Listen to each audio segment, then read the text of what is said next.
welcome to Lecture 4, where we'll talk about how we store and use Bitcoins in practice. In section 4.1, we'll talk about the simplest way of storing Bitcoins, and that is simply putting them on a local device. Now, just to review, in order to spend a Bitcoin, you need to know two kinds of things. First of all, you need to know some information that's stored on the public blockchain. You need to know what the identity of the coin is and how much it's worth, for example. And along with that, you also need to know the secret key of the owner of the Bitcoin. Presumably, that's you. Now, if you think about it, the first piece of information, being on the public blockchain, you don't need to worry too much about how to store it because you can always get it back when you need it. But the secret signing key is the thing that you'd better keep track of. So in practice, when we talk about how you store your Bitcoins, what we're really talking about is how you store and manage your keys. And that's going to be the main topic when we talk about how to store Bitcoins. So really, this lecture, which we titled How to Store and Use Bitcoins, might as well be called How to Store and Use Secret Keys, because that's really what it's about. Okay, now, when figuring out how we're going to store and manage our keys, there are three goals that we have in mind. The first goal is availability. You want to be sure that you can actually spend your coins when you want to. The second goal is security, and that is that nobody else can spend your coins. If someone gets the power to spend your coins, they could just send your coins to themselves, and then you don't have the coins anymore. And the third goal is convenience, just that whatever you do, it's relatively easy to use. Okay, so the simplest approach to managing your keys, what to do with them, is just to take the key and store it in a file and put that file on your own local device, on your computer, on your phone, or on some other kind of gadget that you carry or own or control. And evaluating that method against our three goals, well, for convenience, it's great. Nothing could be better than to have, say, an app on your phone where you can push a button or swipe something and spend your Bitcoins. So for convenience, it wins. But when it comes to availability and security, storing things on a local device in a simple way is not such a great idea. And the reason is, first, when you get to availability, that your key, your coins, are no more available than your device. That means if you lose the device, if the device crashes and you have to wipe the disk, if your file gets corrupted or something like that, you're out of luck. The key is lost, therefore your coins are lost. Similarly, for security, your keys, therefore your coins, are just as secure as your device. If somebody managed to break into your device to compromise it, if they can put malware on your device, a virus or something like that, then they can get the key, leak the key to themselves, and they can then send all of your coins to themselves. So although storing things locally is very convenient and very simple, it really isn't up to the task for availability and security. And the way to think about this is a lot like carrying around money in your wallet or your purse or in your pocket. It's useful to have some spending money, but you don't want to carry around your life savings because you worry that you might lose it or that somebody might steal it. And so what you typically do is store a little bit of information, a little bit of money in your wallet, and keep most of your money somewhere else. Now, in order to do all of this, we typically, if we're going to follow the local storage approach, we typically use wallet software, and that's just software that manages all the details of keys and makes things convenient. It keeps track of your coins, it gives you a nice user interface. If you want to send $4.25 worth of Bitcoins to your local Starbucks, the wallet software will give you some easy way to do that. And by the way, if you're using wallet software, once you're using software to manage keys and such, it's a nice trick, it's a useful trick, to use a whole bunch of different addresses, a whole bunch of different keys. So rather than taking all of your coins and paying them to one address and controlling them with one key, you can have a separate address, a separate Bitcoin address, and a separate key for each coin. That keeps things separated so that you get a maximum degree of anonymity or privacy. And you don't need, as an individual, to worry about the management of all these different keys and addresses. Your wallet software takes care of it for you and just gives you a very simple interface that says how much is in the wallet and lets you spend it. The wallet software figures out all the details of which keys need to be used and how to generate new addresses and all of that stuff.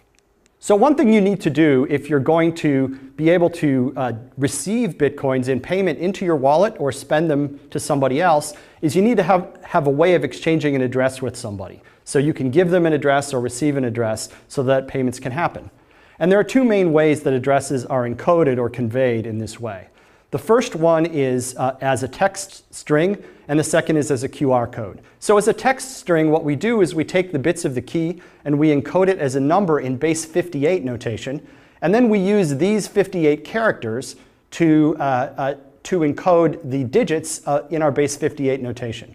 So what this is basically is it's all of the digits and capital letters and small letters, except that they've taken out a few that might be confusing or might look like each other. For example, capital O and 0 are both taken out because they look too much alike.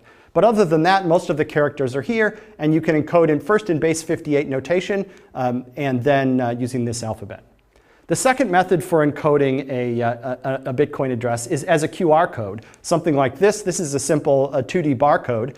And you can do something like point your phone at this, take a picture, and your phone can scan it and recover the bits of the address. And so this is the sort of thing you might use, for example, in a store, or if you want to have a phone-to-phone communication. My phone might display a barcode like this, which is my address on it, and your phone might take a picture of it in order to get the address. So this down here actually is an active address, and if you'd like to give me some Bitcoins, feel free to do so. In segment 4.2, we'll talk about hot storage and cold storage. Recall that in 4.1, we talked about how to store Bitcoins on your local computer, the equivalent of carrying money around in your wallet or your pocket. The idea of hot and cold storage is that you're going to have some storage which is hot or online, as on your phone or in your local computer. And as we covered before, storing Bitcoins in that way is convenient, but it's also somewhat risky. You keep some money in hot storage and you keep some money in cold storage. Cold storage is offline. It's locked away somewhere. It's not connected to the internet. And it's archival. It's more secure. It's safer, but of course, it's not as convenient. So this is similar to how you carry some money around on your person, but you don't keep your life savings on your person. You put that somewhere safer. And so when we're using this strategy of hot and cold storage, we're going to have separate keys and separate addresses for the coins that are stored either on the hot side or the cold side. And so the main topic of discussion here, the main thing we need to go over, is how you move coins back and forth between the hot and cold sides and what the relationship is between the sides. Okay, so obviously you're going to have separate secret keys to control the coins on the hot side and the cold side. The whole point of cold storage is that the coins that are in cold storage are not vulnerable to attack or loss if the hot storage is compromised. And so you need to have separate private keys for hot versus cold storage. And of course, each side needs to know the addresses that the other side is using, because you want to be able to transfer money back and forth between the different sides, between the hot side and the cold side. And so each side knows its own secret keys, and it also knows the addresses at which the other side will accept transfers. And that lets you do transfers back and forth. Now, in practice, of course, the cold storage is not online. And so the hot storage and the cold storage won't be able to connect to each other across any network. So you can think of the cold storage as being locked up somewhere while the hot storage is operating. Now, the good news here is that even if the cold storage is offline and not connected to anything, the hot storage still knows the addresses at which the cold storage is willing to accept coins. And that means that the hot storage can send coins across to the cold storage even while the cold storage is offline. And that's very nice. At any time, if the amount of money in your wallet, in your hot wallet, becomes uncomfortably large, you can just transfer a chunk of it over into cold storage, and you don't need to put your cold storage at risk by connecting it in order to receive that money on the cold side. Next time the cold storage connects, it will be able to receive from the blockchain information about those transfers to it, and then the cold storage will be able to do what it wants with those coins. Okay, but now we have a little bit of a problem if you think about it, which is how we manage these addresses. On the one hand, as I said in segment 4.1, we want, for privacy reasons and for other reasons, to be able to receive each coin at a separate address and to be able to manage the different secret keys that are used at that address. And so whenever we transfer a coin from the hot side to the cold side, we'd like to use a fresh cold address for that purpose. But because the cold side is not online, we have to have some way for the hot side to find out about those addresses. And that's the problem that we need to solve. Now, there's a kind of awkward solution to this, which would work, but we'd prefer not to use. And that is this, that we have the cold side generate a big batch of addresses all at once. We transfer those addresses over to the hot side, and then we use them up one by one. And the drawback of that is that we're periodically going to have to reconnect the cold side in order to transfer more addresses. And we might worry that while we're out and about, spending our Bitcoins on a night on the town, that the hot wallet will run out of these addresses, and that could be a problem. So that's an awkward solution, generating them in batches. What's a better solution, a more effective solution, is to use a hierarchical wallet, but that requires a little bit of cryptographic trickery. So let me explain the trick behind hierarchical wallets. So just to review, previously when we talked about key generation, when we talked about digital signatures back in lecture 1, we talked about an API operation called generate keys, which generates a public key and a secret key. The public key in a Bitcoin context corresponds to the Bitcoin address that can receive coins, and the private key we still call a private key, and that's the key that allows us to spend or control the coins that are sent to the corresponding address. So this is how things normally would work if we generated keys in the standard way. But with hierarchical key generation, we do things a little bit differently. Rather than just doing generate keys, we do a hierarchical key generation operation. And this generates two things. It generates, rather than an address, it generates what we'll call address generation info. And rather than generating a private key, it generates what we'll call private key generation info. And now we can take this information and generate multiple keys. For example, given the address generation info, we can apply a gen address operation and give it the address generation info and some integer I. And that will generate the ith address in a whole series of addresses. And we can do this for any integer I. Any integer I, we can generate the ith address in the sequence given only that integer and the address generation info. Similarly, on the private key side, we can take this private key generating info and use it to generate a key, again using any integer I. And what we get is the ith key in the sequence. Right. Now what makes this useful is that it has two important properties. First, that the ith address and the ith key match up and correspond to each other just as if they were generated the old-fashioned way. And what I mean by that is that a coin that's transferred to the ith address will be spendable and controllable by somebody who knows the ith key. So these behave just like a regular address and a regular key. The other thing that's important is that we have a security property, and the security property is this, that the address generation info doesn't leak keys. That is, it doesn't leak any information about what the keys might be. And that means that it's safe to give the address generation info to anybody, and so that anybody can be enabled to generate the ith key. Now, not all digital signature schemes that exist can be modified in a way like this to support hierarchical key generation. Some can and some can't. But the good news is that the digital signature scheme used by Bitcoin, which is called ECDSA, does support hierarchical key generation, and so we can do this trick. And the reason this is useful for hot and cold storage is that we can take this operation and split it up between the hot side and cold side of our storage, like this. Everything that has a blue background here is done on the cold side, and everything that has a red background is done on the hot side. And so what we do is at the very beginning, on the cold side, we do the generate keys hierarchical operation. We then take the private key generation info that makes and keep it on the cold side. And we take the address generation info that makes and pass it across to the hot side.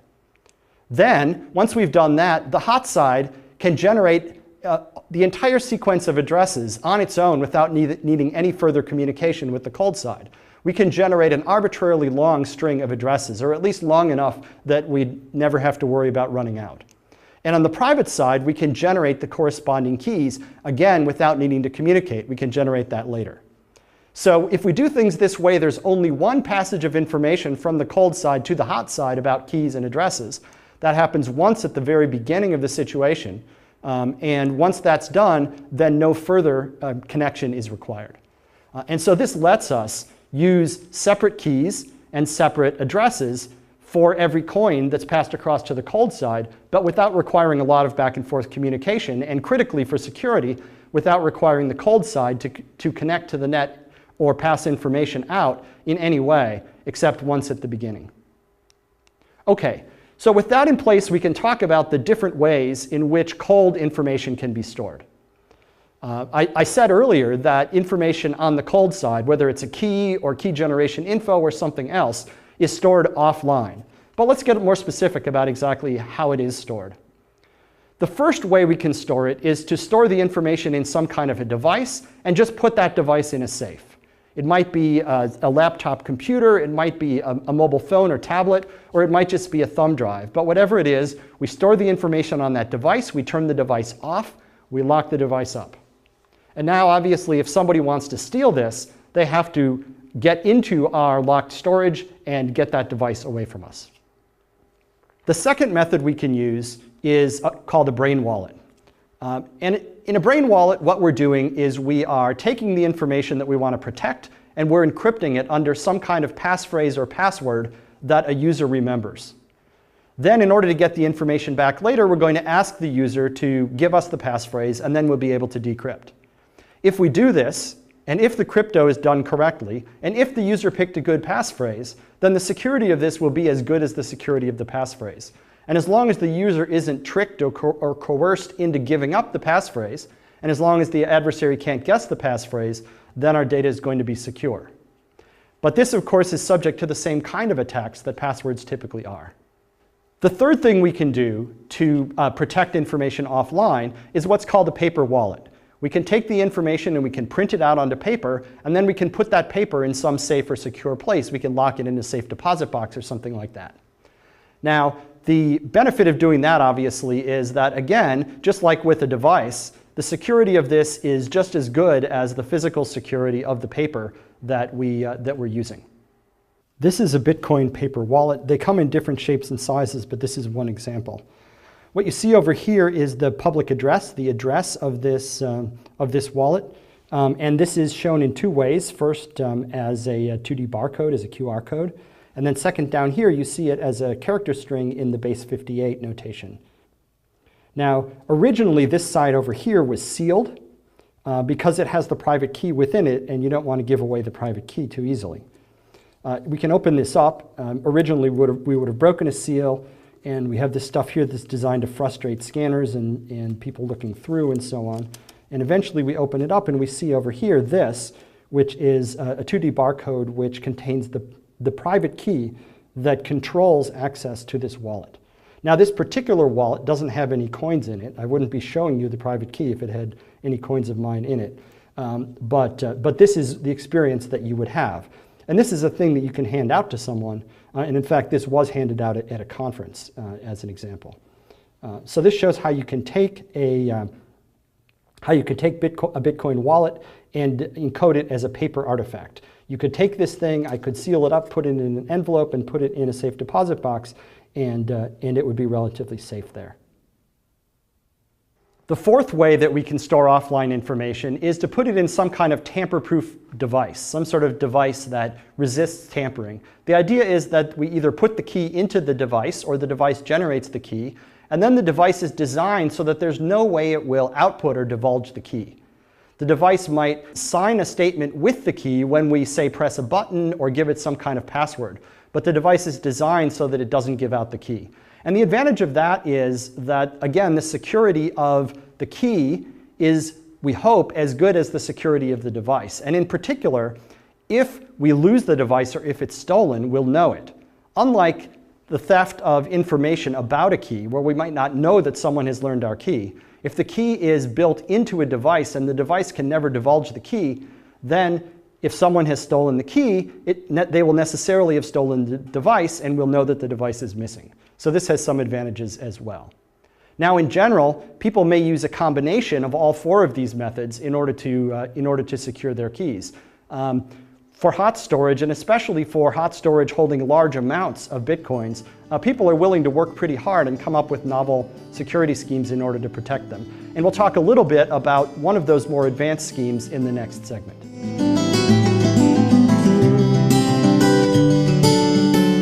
In segment 4.3, we'll talk about how to share and split keys. Up to now, we've talked about different ways of storing and managing the secret keys that control Bitcoins, but we've always put a key in a single place. Whether that's locked in a safe or in software or on paper, it's in one place. And storing the key in one place leaves us with a single point of failure, so that if something goes wrong with that single storage place, then we're in trouble. So here what we'd like to do now is be able to take a key and split it up into pieces and share those pieces around so that we avoid the single point of failure problem. And so we're going to introduce a cryptographic trick called secret sharing. The idea is we're going to take some secret, in our case a secret key, and we're going to divide it up into some number n of pieces. And we're going to do that in such a way that if we're given any k of those pieces, then we'll be able to reconstruct the original secret. But if we're given fewer than k pieces, then we won't be able to learn anything about the original secret. So for example, we might have n equals 2 and k equals 2. That means we're dividing the secret into two pieces, and you need both pieces to put them together. And a specific way of getting n equals 2, k equals 2 secret sharing like this is as illustrated here. That first we're going to generate a number p, which is a large prime number. It doesn't need to be secret or anything, just really big. S is going to be the secret, and the secret has to be between 0 and p minus 1 inclusive. And then we're going to generate a random value r secretly, which is also within the range between 0 and p minus 1. And now we're going to split our secret into two pieces, x1 and x2. Piece x1 is going to be s plus r modulo p. And remember that modulo is the operation that's sometimes written with the % sign in programming languages. It just means take this value s plus r and divide it by p and keep the remainder when we do that division. That's s plus r modulo p. So that'll be x1, our first share. And the other share, x2, is going to be s plus 2r modulo p. Okay. And now if we have both of these shares, x1 and x2, we can combine them to reconstruct the secret s. What we do is we compute 2 times x1 minus x2 modulo p. So 2 times x1 is 2s plus 2r, and x2, which we're subtracting off, is s plus 2r. And so we have 2s minus s. That leaves us with an s. We have 2r minus 2r. And so the two r's cancel out, and we're left just with s mod p, which is equal to s, because s is less than p. And so we can reconstruct the secret in this way. So given two shares, we can reconstruct. But given only one of the shares, it turns out we don't learn anything. And to see why that is, consider x1. We took s, which is the secret, but we added to it a random number, which could take on any value between 0 and p minus 1 with equal likelihood. And if you think about it, you can convince yourself that the result then of s plus r modulo p is equally likely to take on any value between 0 and p minus 1, and that's true regardless of what s was. And so this share by itself just looks like a purely random number and doesn't convey anything about what the value of s might have been. Similarly, this share by itself is also equally likely to take on any value between 0 and p minus 1, and therefore doesn't convey any information about s. So that's n equals 2, k equals 2. Given both shares, we can get back the secret. Given one share, we can't. Okay. Now in general, we can talk about how to get higher values of n and k. For example, let's talk about how to get higher values of n where k equals 2. That is, we're going to want to require two shares to be put together to reconstruct the secret, but we're going to make more than two shares that are eligible for use in this way. And so the way we'll do that is to draw our standard x and y axis here. And we're going to add a point here at 0, s, where s is the secret. And so obviously, if somebody can learn what this point is, then they will have reconstructed the secret. Okay. Now we're going to draw a line, and we're going to draw a line that has a random slope r. R is going to be generated randomly, and so we get a line like this. And now we can give out shares. The first share is this point here at x equals 1, and y is s plus r. The second share is here at x equals 2, and y turns out to be s plus 2r. The third share is here, x equals 3, and y is s plus 3r, and so on. We can go as far up this line as we want and generate as many shares as we want. Okay. Now, if you think about it, you can convince yourself that given any 2 points, you can interpolate and find S, right? That's a property of a line. Given any 2 points on a line, you can interpolate the line. Imagine setting down a ruler that exactly touches, say, these 2 points, and then you can just draw a straight line along that ruler. So given any 2 points, you can reconstruct what this line is. You can see where the line crosses the y-axis. That will be 0, S, and that will give you back the secret.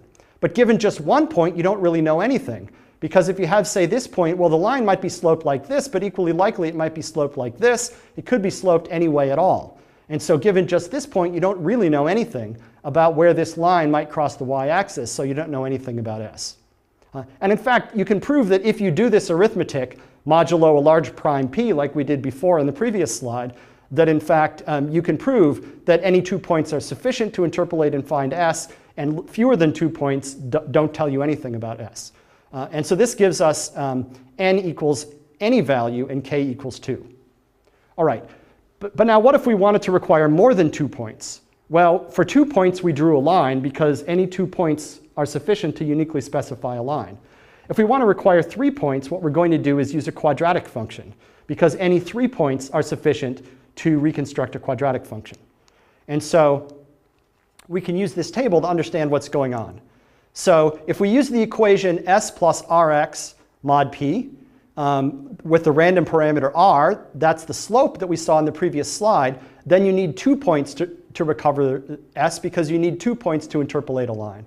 If, on the other hand, if then you use a quadratic, that is s plus some random value r1 times x plus some other random value r2 times x squared, then there are 2 random parameters r1 and r2, and with any 3 points you can uniquely interpolate a quadratic and get back s. And we can just go up the ladder here. If we use a cubic function, there are 3 random parameters. We need 4 points. And in any case, you can generate as many points as you want on the line or the quadratic or the cubic. And therefore, you can get any value of n. And you see how you can get any value of k by just going to higher and higher order polynomials. And so this scheme will let you take any secret and split it into n shares, such that k shares or more are needed to reconstruct. And that turns out to be a really useful thing, because now you can take a secret key or other secret information and split it up in this way. Support k out of n splitting for any k and n. So let's talk about the good and bad that we get out of this process. The good part is that we can store the shares separately, and the adversary needs to be able to recover k shares in order to get back what the secret was. And that's a good news, right? That means that if we use, say, k equals 3, n equals 4, the adversary needs to break into 3 separate places. And if we're clever about storing those separate shares in places that are far apart and independently secured, then we can make the adversary's job much more difficult. And indeed, if we notice that the adversary has compromised one of those places, we can then race out and try to recover the other shares and address the problem. The other thing that's good about this is that we can afford to lose some of the shares. If we do 3 out of 4 secret splitting, then we can lose 1 share and we'll still have 3 left. And so we can put those 3 remaining ones together and still get back the key. So even though we're spreading out the information, there are more places where information might be lost. We can also tolerate the loss of some of those. In general, we can tolerate the loss of n minus k of them. Now that's the good news. The bad news is that if we take a key and we split it up in this way, and we then want to go back and use the key to sign something, we still need to bring the shares together and recalculate the initial secret in order to be able to sign with that key. And that point where we bring all the shares together and recombine them is still a single point of vulnerability where an adversary might be able to attack us. And that's the bad news. So although this is useful, it's not a panacea, and there's something else that we'd like, which is the ability to generate separate shares and use those shares separately in order to sign. And that's what's behind the concept of multisig that we saw earlier in Lecture 3. So if you recall multisig in Lecture 3, it lets you keep the shares or the different pieces that need to sign a particular transaction apart, and to allow them to approve the transaction separately without needing to reassemble the key at any point. So just as an example of application of that, suppose that Andrew, Arvind, Ed, and Joseph are co-workers. Let's say they're co-founders of a company, and the company has a lot of bitcoins. Hey, you know, we can dream. Now, what we might want to do is use multisig to protect our large store of bitcoins. So what we're going to do is have each of the 4 of us generate a key pair, And we're going to, for our company's cold storage, store the coins so that we require multisig with 3 out of the 4 keys signing. Now the result of that is that we know that we're relatively secure if the 4 of us keep our keys separately and secure them differently, that someone would have to compromise 3 out of the 4 keys, that if some employee or even 2 employees go rogue, those rogue employees can't steal all of the company's coins because you would need a conspiracy of 3 out of 4 to do that. And we also know that if something goes wrong, if one of us loses our key, or if one of us gets run over by a bus and our brain wallet is lost, the others can still get the coins back and transfer them over to a new place. And so multisig allows you or helps you to manage large bodies of cold stored coins in a way that's relatively secure and that requires action by multiple people before anything drastic happens.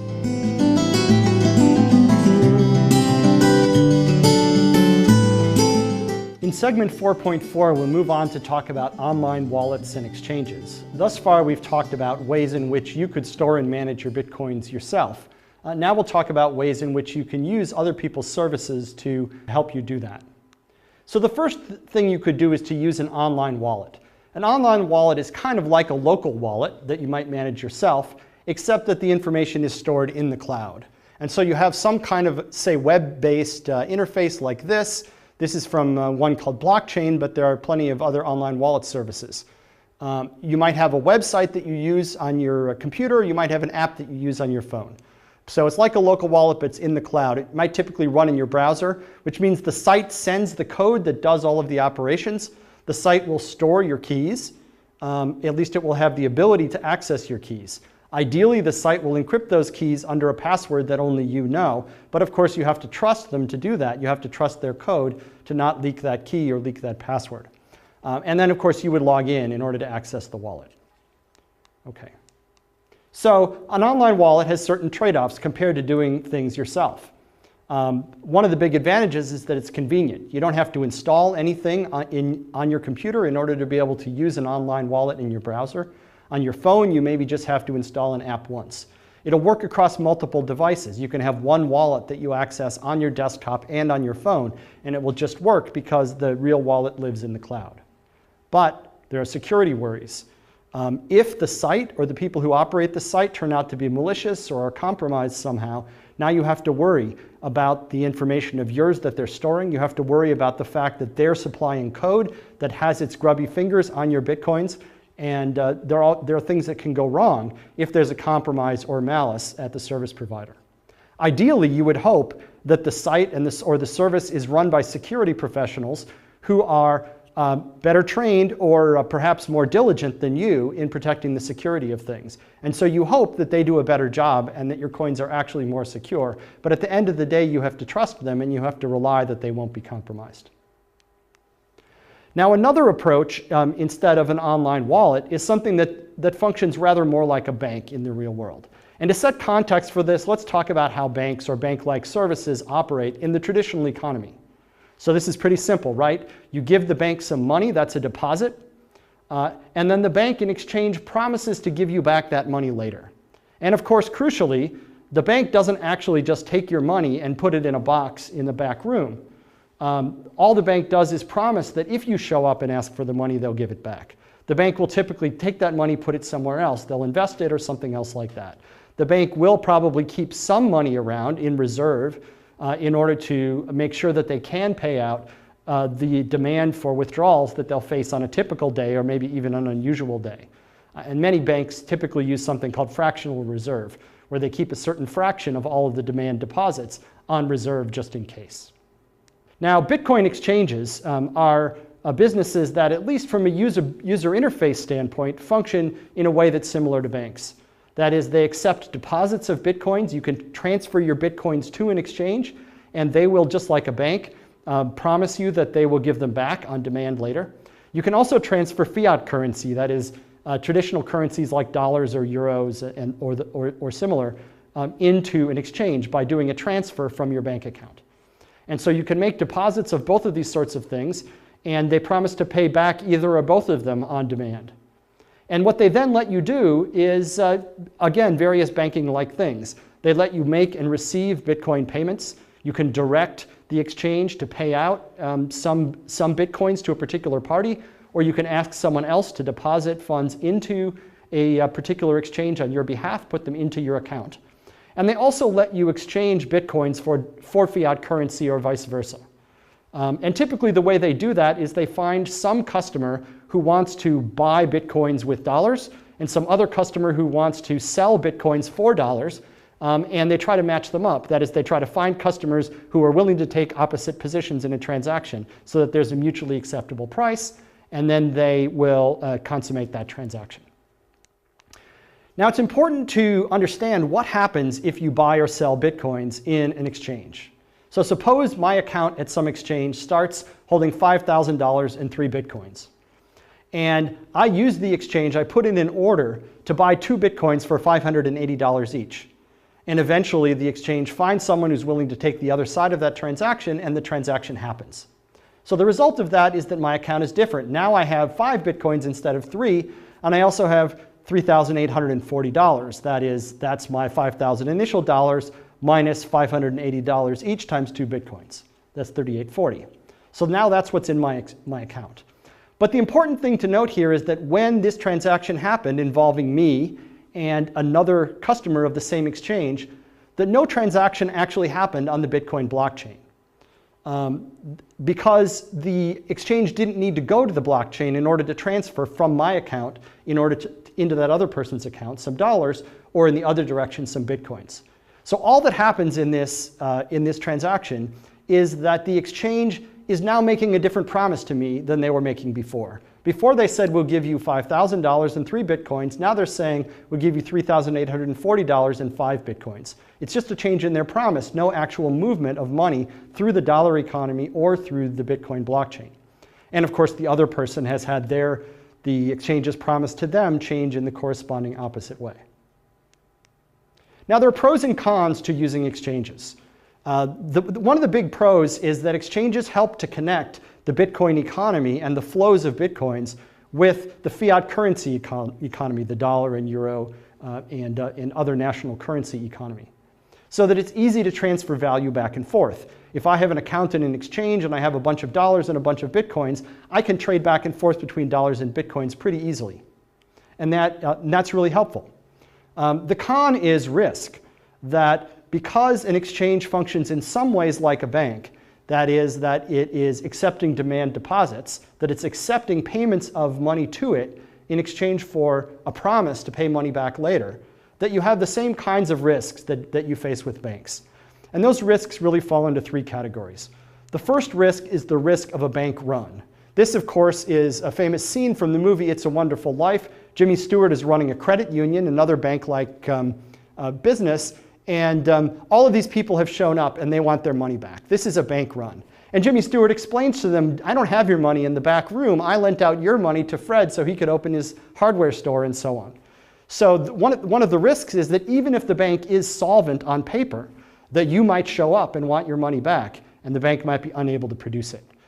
And there's a danger of a kind of panic behavior where once the rumor starts to get around that a bank or exchange might be in trouble, and they might be getting close to not honoring withdrawals, then people stampede in to try to withdraw their money ahead of the crowd, and you get a kind of avalanche. And that's what Jimmy Stewart was able to stave off with his eloquence in the movie.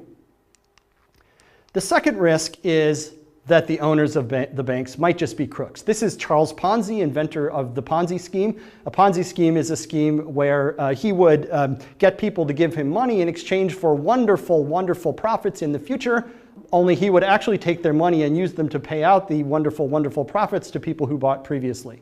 And so his schemes were always insolvent and were doomed to eventually fail and lose a lot of people a lot of money, which is why he went to prison. And so there's the risk that the people who run the exchange are just crooks. The third risk is the risk of a cyber attack. The risk that someone will manage to penetrate the security of the exchange. Exchanges have large numbers of Bitcoins. That means that they store key information that controls large numbers of Bitcoins, and they need to be really careful about their procedures and how they manage their cold and hot storage and all of that. And if something goes wrong, if that key information is compromised, If a suitable quorum of employees is compromised, then your money could get stolen from the exchange. And all of these things have happened. We have seen exchanges that failed due to the equivalent of a bank run. We've seen exchanges that fail due to the operators of the exchange being crooks, and we've seen exchanges that fail due to break-ins. And in fact, the studies on this are not encouraging. The best study I think shows that at least as of the time of the study, something like 45% of Bitcoin exchanges had ended up closing due to some failure, some inability to pay out the money that the exchange had promised to pay out. The most famous example of this, of course, is Mt. Gox.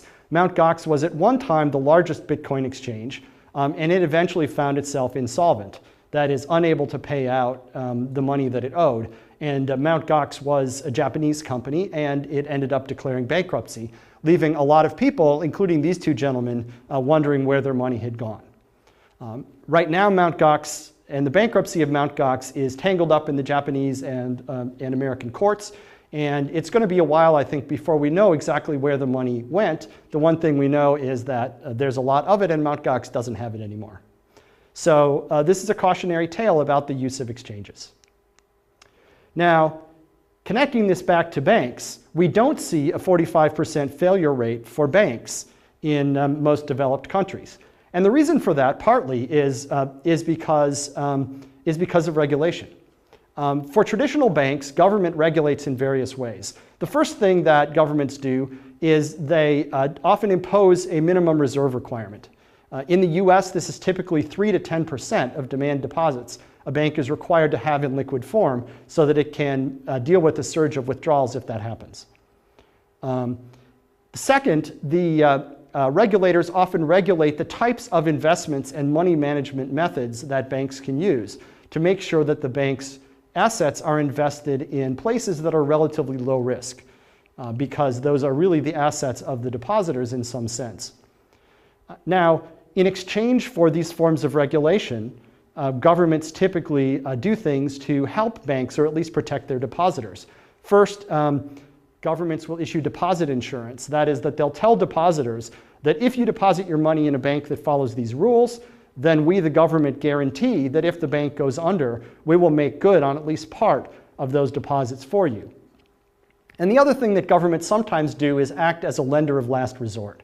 And what that means is that if a bank gets itself into a tough spot, but it's basically solvent, that the government may step in and loan that bank money in order to tide it over until it can move money around as necessary to get itself out of the woods. So traditional banks are regulated in this way. Bitcoin exchanges are not. The question of whether or how Bitcoin exchanges or other Bitcoin businesses should be regulated is a topic that we'll come back to in Lecture 7. Now, there is one interesting thing that a Bitcoin exchange or somebody else who holds Bitcoins can do, which relies on some cryptographic tricks to give users or customers some amount of comfort about where the money went or where the money is that those people deposited into the Bitcoin business. And that's what's called a proof of reserve. So let me explain how that works. The goal here is that a Bitcoin exchange or some other business that's holding Bitcoins can prove that it has a fractional reserve. It can prove that we have at least, let's say, 25%, or maybe that we have 100% of the deposits that people have made with us available and under our control if need be. And so the way that proof of reserve works is you break the problem into two pieces. First, you prove how much reserve you're holding. That's the relatively easy part. So the company publishes a valid payment to self transaction of that amount. That is, if they claim to have 100,000 Bitcoins, they create a transaction in which they pay 100,000 Bitcoins to themselves and show that that transaction is valid. Then they sign some challenge string, that is some random string of bits that was generated by some impartial party, and they sign that challenge string with the very same private key that was used to validate that payment to self transaction. That proves that someone who knew that private key was participating in this proof of reserve. Now, strictly speaking, that's not a proof that the party who's claiming to own the reserve owns it. All this proves is that whoever does own that 100,000 Bitcoins is willing to cooperate in this process. But nonetheless, this looks like a proof. this looks something like a proof that somebody controls or knows someone who controls the given amount of money. So the first piece is to prove how much reserve you have. And the second piece is to prove how many demand deposits the group holds. And if you can prove those two things, then somebody can simply divide those two numbers, and that's what your fractional reserve is. One more thing to note before we go on and talk about how you prove how many demand deposits you hold, that's the tricky part, is that in proving how much reserve you're holding, you could underclaim. That is, the organization might have 150,000 Bitcoins, but choose to make a payment to self of only 100,000. And so this proof of reserve doesn't prove that this is all you have, but it proves that you have at least that much. Okay. Now, how do you prove how many demand deposits you hold? In order to do that, we're going to use a trick that relates to the Merkle trees that we talked about in Lecture 1. And if you recall, a Merkle tree is a binary tree that's built with hash pointers, so that each one of these pointers not only says where we can get a piece of information, but also what the cryptographic hash of that information is. Now we're going to add to each one of these hash pointers another field or attribute. So we're going to add to each hash pointer a total value, that is a total monetary value in Bitcoins of all of the things that are underneath that hash pointer in the tree. So for example, this hash pointer here would be tagged with the total value in this entire left subtree. Right? Now down here at the bottom, we're going to have one item for each user, for each user's or customer's account. And we're going to combine these up the tree so that each node, the hash pointer coming out of it, will be labeled with the sum of the values on the two hash pointers down below. So that will be a valid total for the subtree. So we can construct that structure, and then the exchange that wants to do the proof of reserve can cryptographically sign the root hash pointer here, which is making a claim that this is a valid tree and that everybody is down here. Okay. Now each customer can then go to the organization and they say, okay, prove it to me. If this is prove that my account is included in your tree. And so I can go to the exchange, I can make that demand, and they can show me this partial tree. I can see that up here that the hash pointer is the same hash pointer that they signed. I can see that the hash pointers are consistent all the way down, and that is that the hash stored in this hash pointer actually is the hash of the cryptographic hash of this node, and so on for each hash pointer all the way down. And so just like with the Merkle tree, that proves that my account here was in the tree that they initially committed to. I also am going to verify that the amounts in the hash pointers add up all the way down. So for example, the total value in this hash pointer adds up to the same total as this hash pointer plus this hash pointer, which is included in this node. And I make sure that on this path down to my account, that the totals add up all the way. Now, if you think about it, if everybody does this, if everybody makes a demand to see their own account, then every branch of this tree is going to get explored, and someone is going to verify that for every node in the tree, that the value of the hash pointer pointing to that node is equal to the sum of the value on these two children. And so if everyone does this, then they will collectively prove over the whole tree that, that the values are added correctly going up the tree. Okay, so this is the scheme that first the exchange builds a tree like this that includes all their customers' accounts at the bottom and sums the total values going up the top. Then all customers, or really realistically those customers who are willing to go to the trouble, demand to see the partial subtree that includes their account and verify that everything adds up. And if that works, then we can believe that the organization is correctly reporting all of the accounts that they have. Or actually, to be a little bit more precise, they can claim to have more accounts than they really have. All they're proving is that every actual account appears somewhere in the tree. Now let's review. So first they've proven that they have at least X amount of reserve currency by doing a self-transaction of X amount. Then they've proven that their customers have at most an amount Y deposited. And of course they can claim that in the other direction as well. So what that means is that the reserve fraction is, if they report it exactly accurately, it's X over Y. If in fact X is larger, then the reserve fraction is larger than they're claiming. Or if Y is smaller, then the reserve fraction also, because this is in the denominator, is also larger than they're claiming. And so when they prove an X and prove a Y this way, you can guarantee that the actual reserve fraction they're holding is at least as big as what they're claiming. And therefore, they can prove a reserve to you. And what that means is that if a Bitcoin exchange wants to prove that they hold 25% reserves on all deposits or 100%, they can do that in a way that's independently verifiable by anybody. And no central regulator is required. So that's an aspect of regulation that Bitcoin exchanges can prove voluntarily, but other aspects of regulation, as we'll see in a later lecture, are harder to guarantee.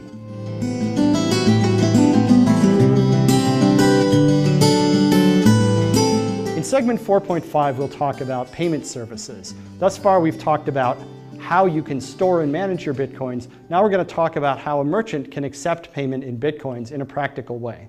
So the scenario here is that we have a merchant. Maybe it's an online seller of some kind of goods or services. Maybe it's a local retail merchant, and they want to be able to receive payments in Bitcoins. Now, the reason they want to be able to receive payments in Bitcoins, let's say, is not that the merchant is so excited about Bitcoins, but simply because their customers want to be able to pay in Bitcoins. What the merchant wants is to receive dollars or local fiat currency, whatever that is, at the end of the day. They want to have some way of receiving payments in Bitcoins which is easy for them to deploy, so they don't have to worry a lot about technology, changing their website, or building some kind of point of sale technology. And they also want low risk. There are various risks associated with receiving payments in Bitcoins, and the merchant doesn't want to have to worry about those. So they don't want to have to worry about technology risk. That is, the risk that by changing their technology, something will go wrong, their website will go down, something will malfunction, and that will cost them money. They don't want to deal with the security risks of handling Bitcoins, the possibility that someone will break into their hot wallet or some employee will make off with their Bitcoins. And they don't want to deal with the exchange rate risk, that the value of a Bitcoin in dollars may fluctuate from time to time, and the merchant who might want to sell a pizza for $12 wants to know that they're going to get $12 or something close to it, and that the value of the Bitcoins that they received in exchange for that pizza won't drop drastically before they can get it, before they can exchange those Bitcoins for dollars. So the merchant wants to be isolated from all of that. And so the reason that we have payment services is fundamentally to allow both of these parties to be happy and get what they want, while someone else takes care of bridging the gap between these different desires. So the process by which a merchant might arrange to accept Bitcoin payments on their site through a payment service would work something like this. The merchant would first go to the payment service's website, and they'd fill out a form that looks something like this. This particular form comes from a service called Coinbase. And so the merchant says, all right, I want to display a button on my web page. I want it to be a buy now button. I want the button to look like this. Here's the name of the item that is being bought. Here's the sale price amount, which can be in either Bitcoins or dollars or some other currency. And then here's where the funds should be sent when the customer buys. The merchant then, having filled that out, presses this button to generate button code, and out will come a bunch of HTML code that the merchant can just drop into their website. The merchant will put that into their website, and what will appear on the website to the customer will be a button that looks like whatever they chose. When the customer pushes that button, then a bunch of payment magic will happen, and the merchant will eventually get a confirmation saying that, yeah, a payment was made by this customer for alpaca socks in such and such amount.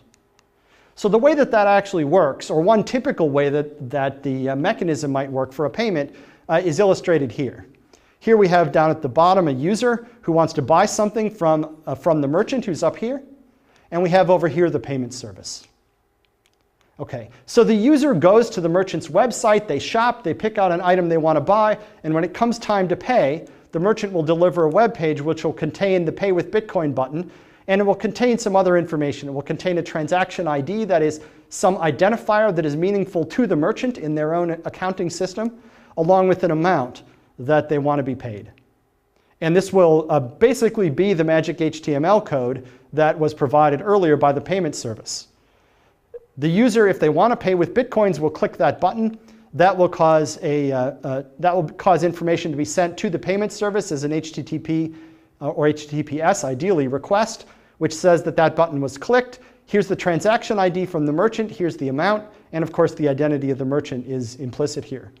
When that happens, now the payment service knows that this customer, whoever they are, wants to pay a certain amount of Bitcoins. And so the payment service will pop up some kind of a box or do some kind of an interaction with the user, in which the user will receive information about how to pay, and the user will then initiate a Bitcoin transfer to the payment service.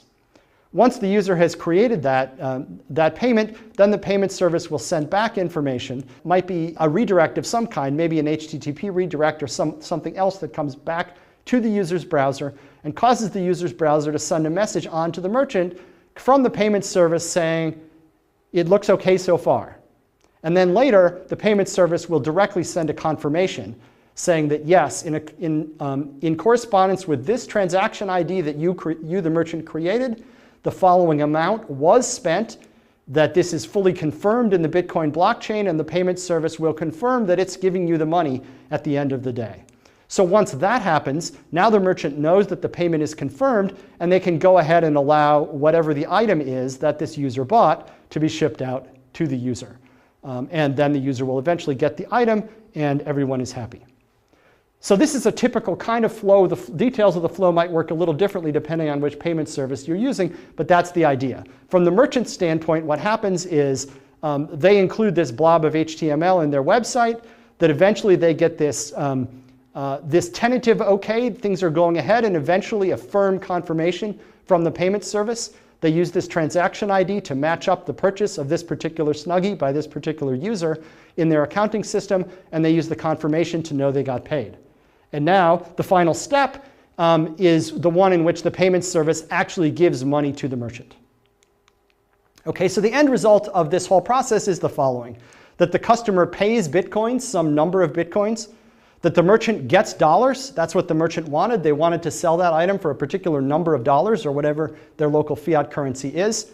The merchant gets the number of dollars they asked for minus a small percentage. The payment service is going to take a small percentage as a fee, maybe a couple of percent. And the payment service does everything else. The payment service receives the Bitcoins that the customer paid. It pays out the dollars, maybe at the end of every day. It makes a deposit into the merchant's bank account of all of the payments that came in that day. And of course, it keeps a small percentage, and that's how it makes its profit.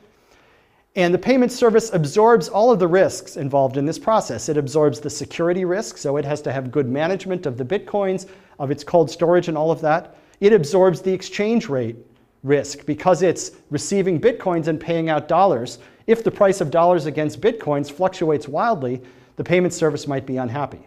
Then again, if it fluctuates wildly in the other direction, the payment service might be happy. But that risk, that uncertainty, is part of, and absorbing it is part of what the payment service does.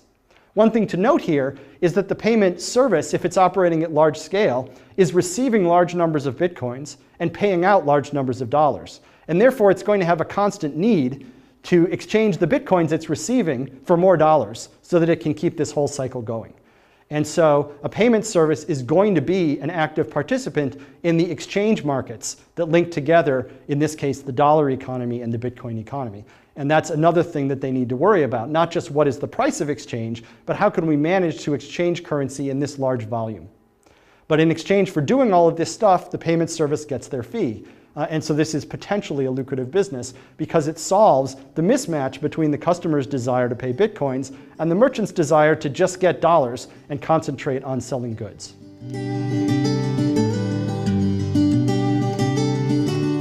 In segment 4.6, we'll talk about transaction fees. This is a topic that has come up before in a previous lecture, and it will come up again later in a later lecture.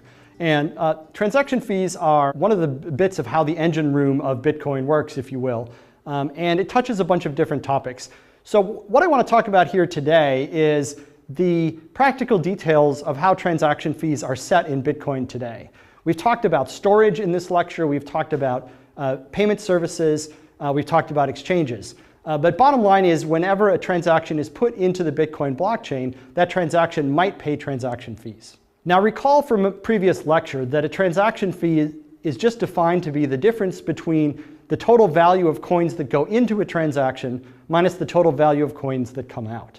The inputs have to be always at least as big as the outputs because a regular transaction can't create coins. But if the inputs are a little bigger than the outputs, then the difference is deemed to be a transaction fee. And that transaction fee goes to the miner who recorded this transaction, the miner who made the block that records this transaction. The economics of transaction fees are interesting, and we'll come back to this in a later lecture. But what I want to talk about today is how transaction fees are actually set in Bitcoin as it operates as of the time of this filming. These things do change from time to time, but we'll give you a snapshot of what's going on right now. Okay, so why are transaction fees exist at all? Well, the reason is that there's some cost that someone has to incur in order to relay your transaction.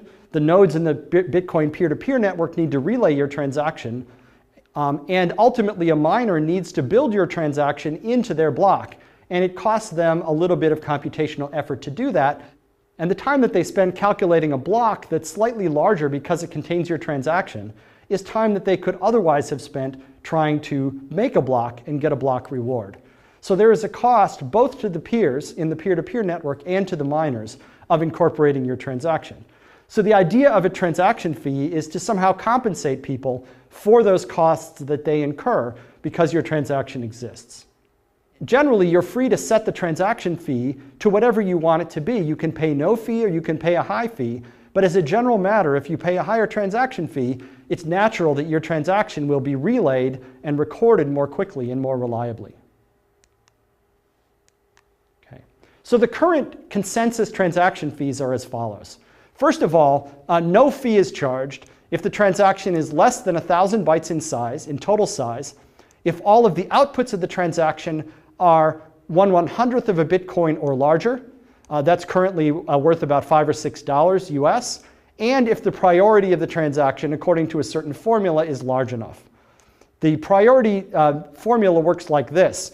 You look at all of the inputs to the transaction, and for each one you add up the product of the age of that input times the value of that input in Bitcoins. You add that up over all the inputs, then you divide by the transaction size. So if you meet these three requirements, then no fee will typically be charged, and your transaction will be relayed and it will be recorded in the blockchain without a fee.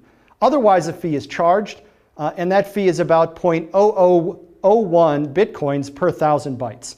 And that's a fraction of a US penny per 1,000 bytes. Now, just as an aside, the approximate size of a transaction based on the number of inputs and the number of outputs is about 148 bytes per each input, plus about 34 bytes for each output, plus about 10 bytes for other information. And so a transaction that's of small size has maybe 2 inputs and 2 outputs.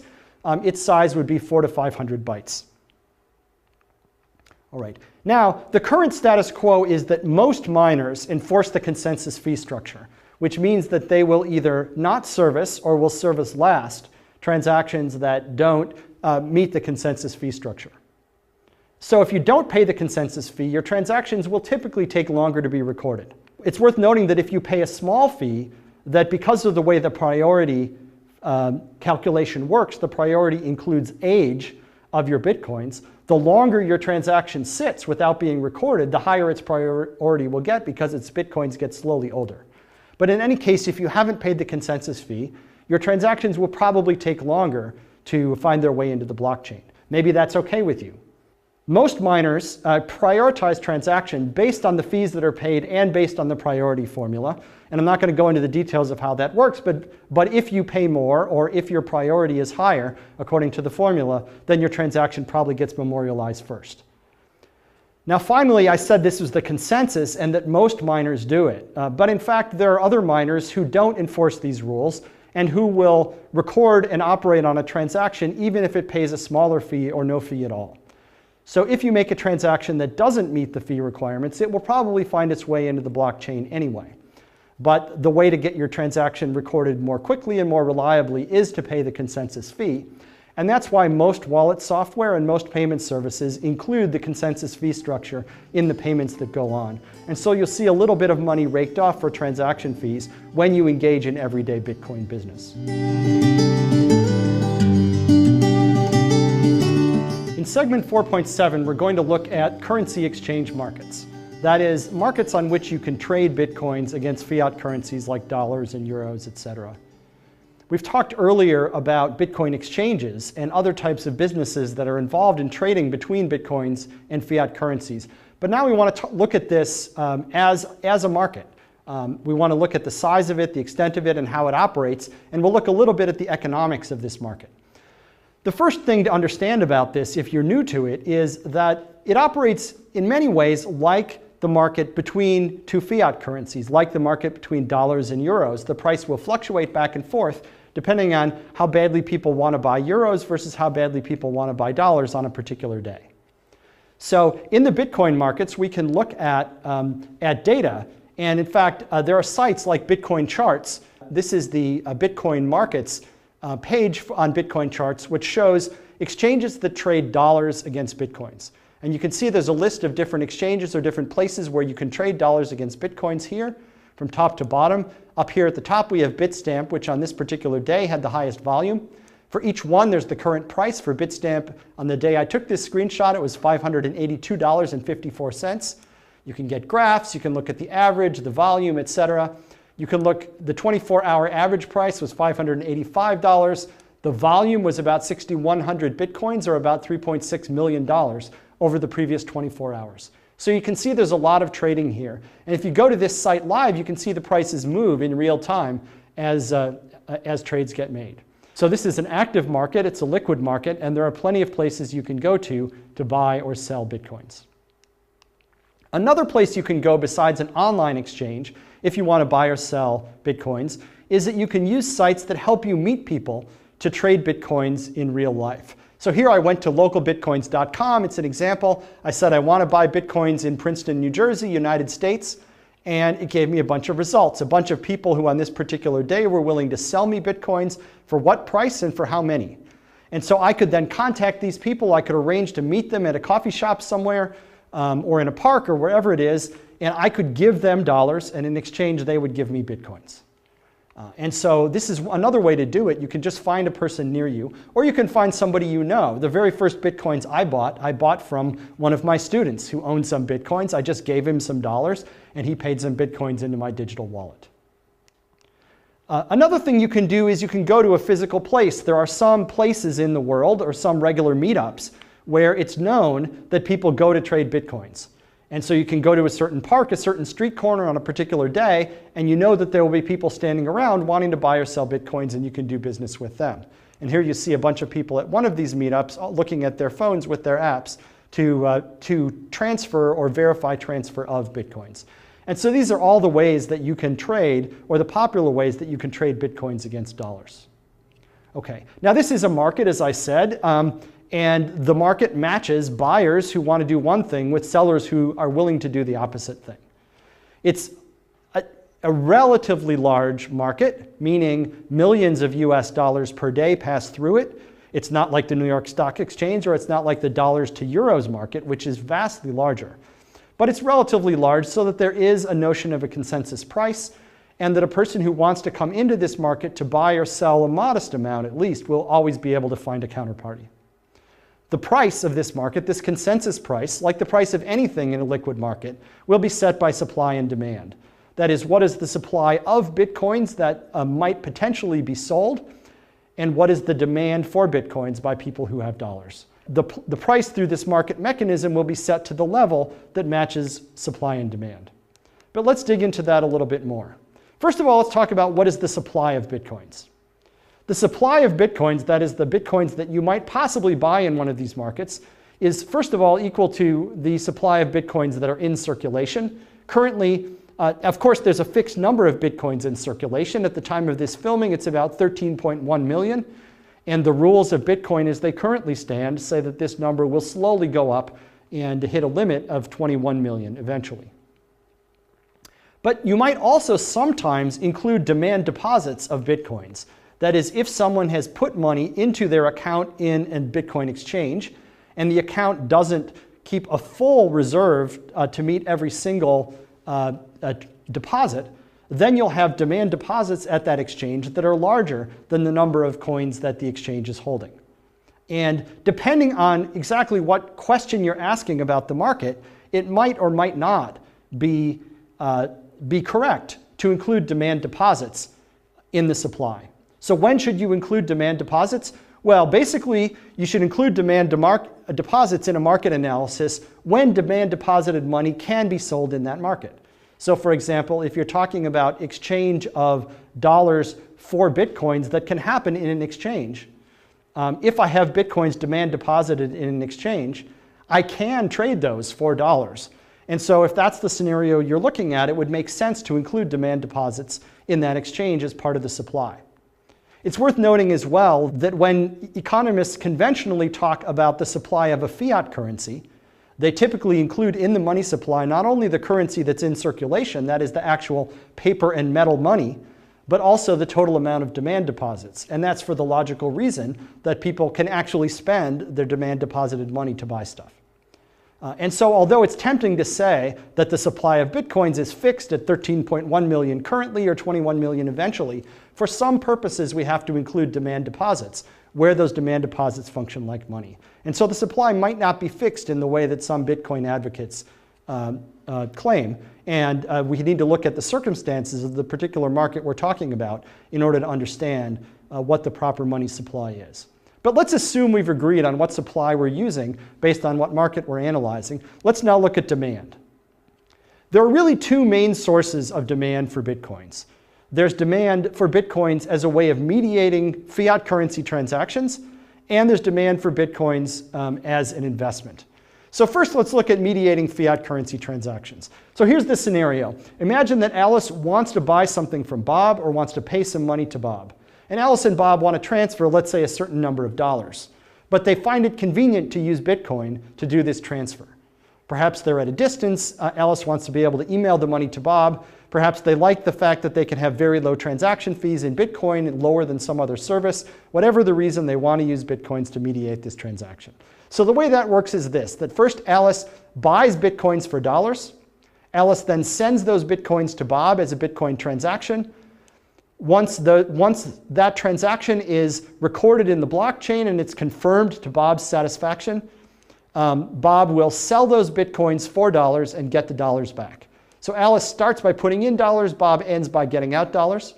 But the key thing for the purpose of Bitcoin demand is that the Bitcoins that are mediating this transaction that are bought by Alice in step 1 and sold by Bob in step 3 have to be taken out of circulation, and they're devoted to serving this transaction during the time that the transaction is going on. And that creates a demand for those Bitcoins. If there are a lot of people who want to mediate transactions like this, whether those are fiat currency transactions or other transactions, if they want to mediate transactions, that will generate demand for Bitcoin. So that's the first source of demand. The second source of demand is that Bitcoin is sometimes demanded as an investment.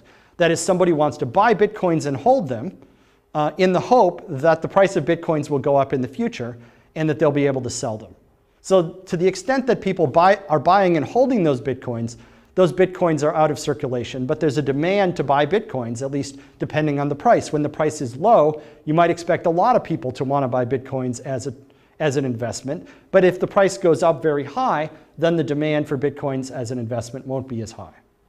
So that's the second source of demand.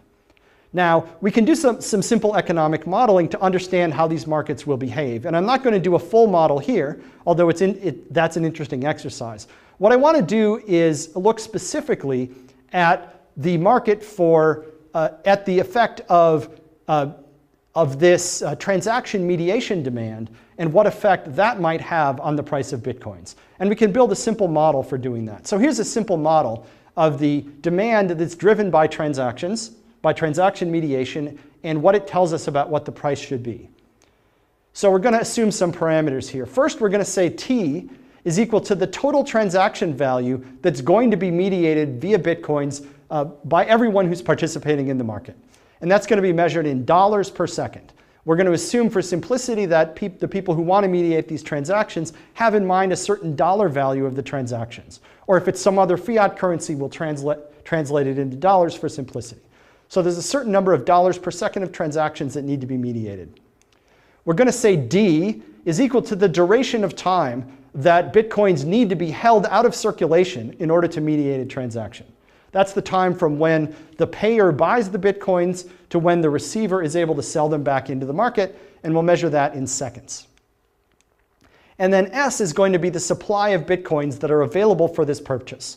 And so that's going to be all the Bitcoins that exist. That is all of the hard currency Bitcoins, all of the 13.1 million are eventually up to 21 million Bitcoins, not including those that are held out by people as long-term investments. So at any point in time, there's some supply of Bitcoins that are sloshing around and available for this purpose.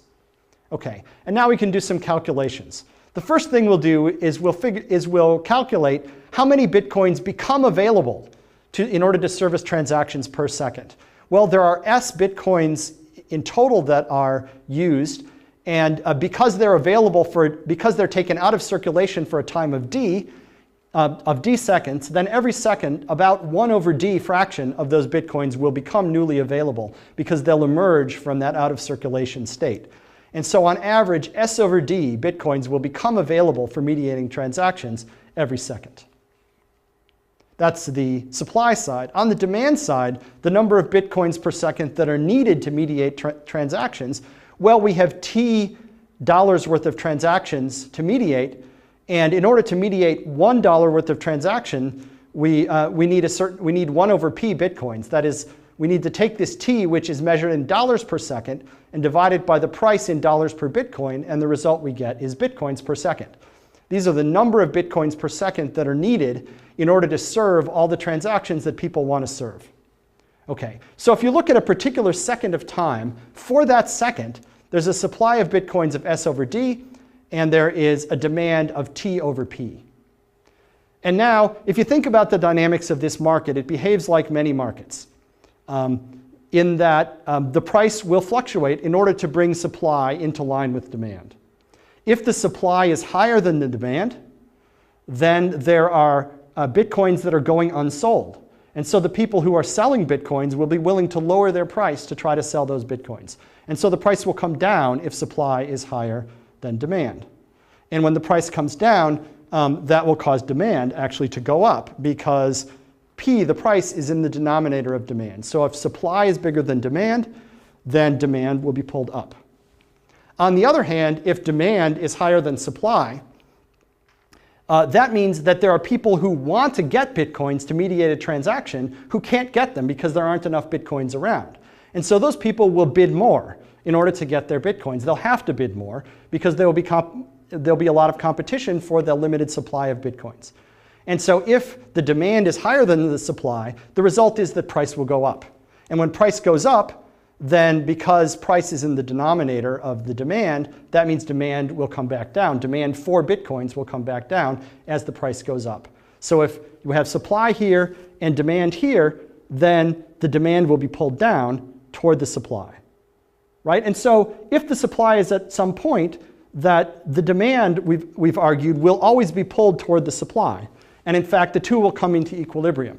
And so the equilibrium condition, the point where you'll end up in this market, is where this supply, S/D, is equal to the demand, T/P. And so if you set those two expressions equal to each other, and then you solve for P, the price, what you get is this, that in equilibrium, the price should be equal to T times D divided by S. All right, so what does this mean? Well, one thing we can conclude about this is that if you think of D as being, D, the duration, as not changing, because probably the duration that you need to hold a Bitcoin to do a transaction is not going to change.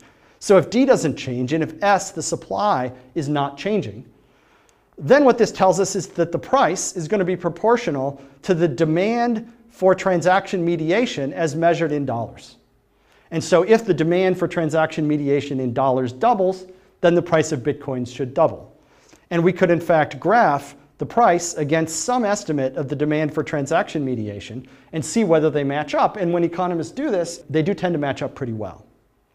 So we could graph the price of Bitcoins against the demand for transaction mediation as you can best estimate it in dollars per second. And those things should tend to be proportional over time. And when economists do that, they do tend to match up pretty well.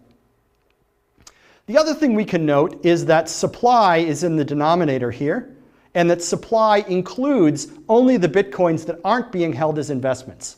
And so what that tells us is if more people are buying Bitcoin as an investment, the result will be that coins are withdrawn from this status where they're available to mediate transactions, and so the S that we're using here will go down. so that if investors are buying a lot of Bitcoins, it will drive down S, and therefore P will go up. And so that makes sense. If there's more demand on the investment side, then the price that you need to pay to mediate a transaction will go up. Right? Now, this is not a full model of the market. In order to have a full model, we need to take into account the activities of investors. We need to bear in mind that investors will demand Bitcoins when they believe that the price will be higher in the future. And so we need to think about investors' expectations. And investors' expectations, of course, have something to do with what is the expected total transaction value demand in the future.